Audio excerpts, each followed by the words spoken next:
تهديد توحيد سوريا سنقوم بلف العمامة محيط رقبته. هي في المشرمحة العمامة بنرفعها فوق رقبتك بنشلعك لفوق، نضبق هذا تحته لك. كل من سيحاول تهديد السلم الأمني سيكون القصاص هو الحل الأمثل. سوريا لكل السوريين، لجميع الطوائف، إلى الطائفة العلوية الكريمة وإلى العقلاء فيها جميعا، عليكم بنأي أبنائكم عن دخول في هذه الفتنة والدخول في هذه السياسة التي تقوم بها الميليشيات الإيرانية. سوريا لجميع السوريين.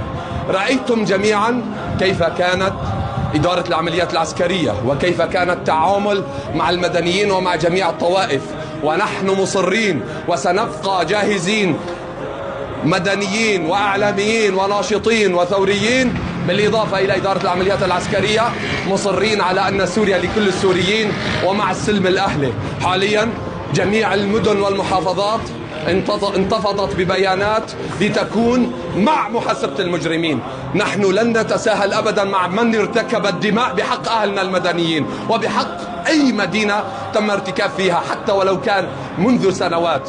المجرم سيحاسب، ونحن سنكون يدا بيد دعما لإدارة العمليات العسكرية ولجهاز الأمن العام باستحصال جميع هؤلاء المجرمين تحت أي بند.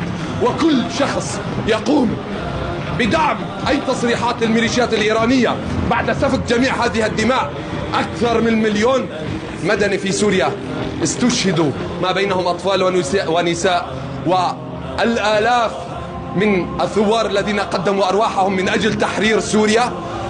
هؤلاء لن يذهب دماؤهم سدى، وأي تهديد سلمي سيكون مصير كل شخص هو المحاسبة تحت القانون والمحاسبة